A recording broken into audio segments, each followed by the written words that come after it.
Hey everybody, what's up and welcome back. If you're new here, I'm Liz. And today we're going to be discussing another lovely person. We're going to be talking about Wendi Andriano. So Wendi Andriano is currently sitting on death row after she was convicted in connection to the murder of her terminally ill husband, Joseph Andriano. So this couple was married on January of 1994, but their wedded bliss would soon be cut short because Joe was sick. He was sick to the point of multiple misdiagnoses, but soon in 1998, so this happened over a 4-year period that he was extremely sick. In 1998, he would be diagnosed with what's called adenoid cystic carcinoma. And by the time he was diagnosed, he was actually terminal. So it was kind of a guessing game of whether and when he would succumb to his death sentence of cancer. Wendi had to turn into the sole provider at the time, and she had to take on everything.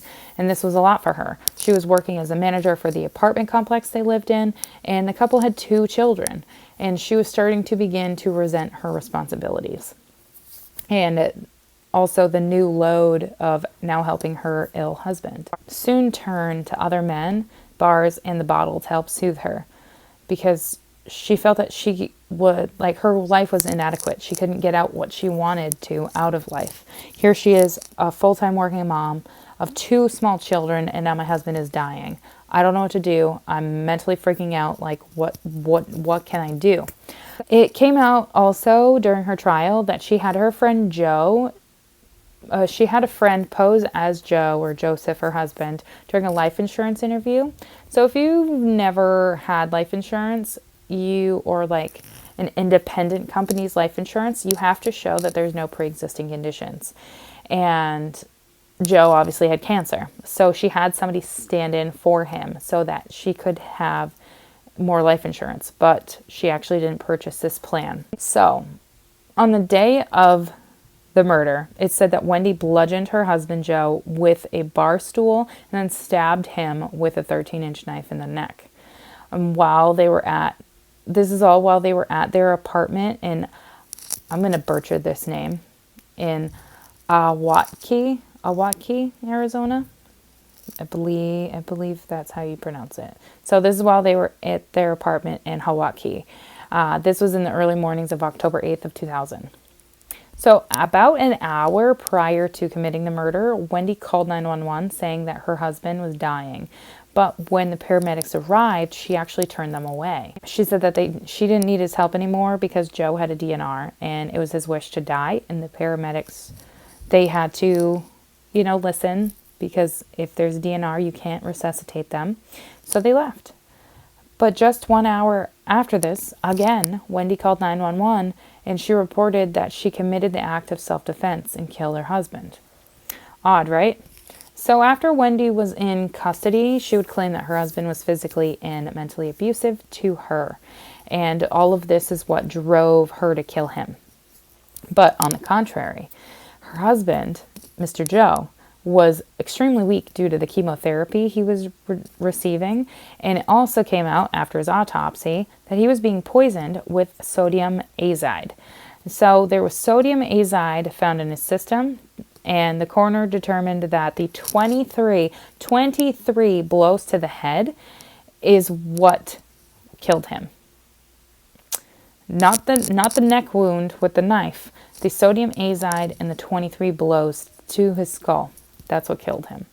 Wendi was charged with the murder of her husband, but her trial wouldn't begin until August 23rd, 2004. Even with no priors, Wendi was facing the death penalty. So throughout this trial, there was evidence presented that her motive behind this murder was money. So the prosecution brought up that life insurance policies on her husband and how there was a medical malpractice suit against the different doctors that misdiagnosed him. And all of this, Wendi was standing to earn quite a big lump of money. And it's also during the trial that they would talk about the sodium azide. Now, sodium azide is a pesticide, and this pesticide was trying to be used to make it look like he had a heart attack. That's why she was poisoning him with this pesticide, is to make him look like he would die of a heart attack. A natural death means a bigger payout for life insurance. There's different clauses when you have different types of life insurances. If you die via suicide, it's a specific payout. If you die via murder, it's a specific payout. If you die from natural causes, specific payout. There's also one for an accidental death, but non-suicide related, and that's a different payout as well. Some different clauses of life insurance, you can't get paid out if a person dies from suicide. I know, very morbid. I read too much, so sorry. But if he died of a natural cause, that means her payout would be more. But he didn't die from a natural cause, so she took matters into her own hands. Wendi also took the stand at her trial. She was on the stand for a total of 9 days. 9 days. A little bit of overkill.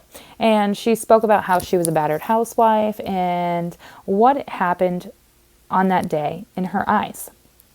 So apparently, her story is that Joe was in a fit of rage and he attacked her with a knife. And then they struggled, but that is not what happened at all. Oh no. Even with her gut-wrenching testimony, the jury found her guilty of first-degree murder on November 18th of 2004. She was sentenced to death by lethal injection, and this was brought down on December 22nd of 2004.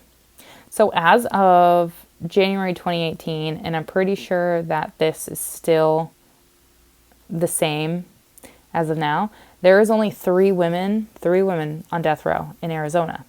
Shauna Ford, Samantha Allen, and Wendi.